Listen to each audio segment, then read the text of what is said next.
Viktor. Hæ. Tap fyrir Danmörku í dag.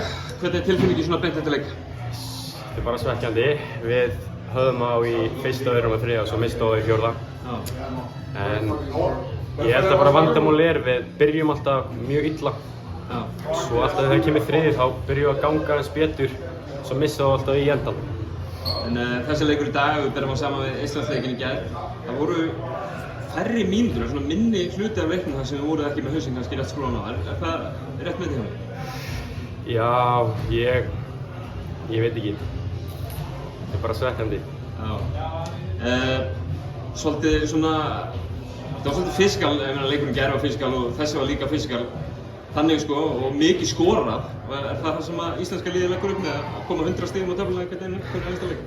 Nei, við viljum spila hratt en við bara erum eiginlega að hleypa þeim allt og mikið á bara svona fullbraut og við erum að gefa þeim mjög mikið víti og bara mjög létt lay-up. Ég held að það er vandamálið og að stoppa það, þá held ég að við erum í mjög góðum málum.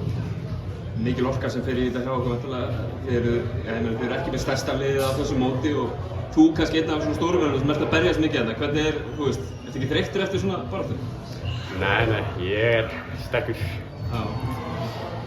En var ekki rétt með því að maður var 5 vikur í gær, hvað er? 5 vikur í dag? Já.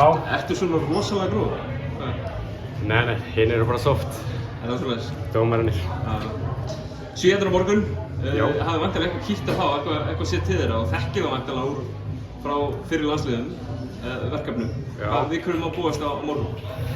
Þeir eru mjög athletic, þeir mjög hraðir og svona, spila svona 5-out, hlaupa vel upp völlinn. Það mun vera skemmtilegur leikur. Vonandi fáum við fyrsta W-ið. Kæra þakki Viktor, gangi vel á morgun.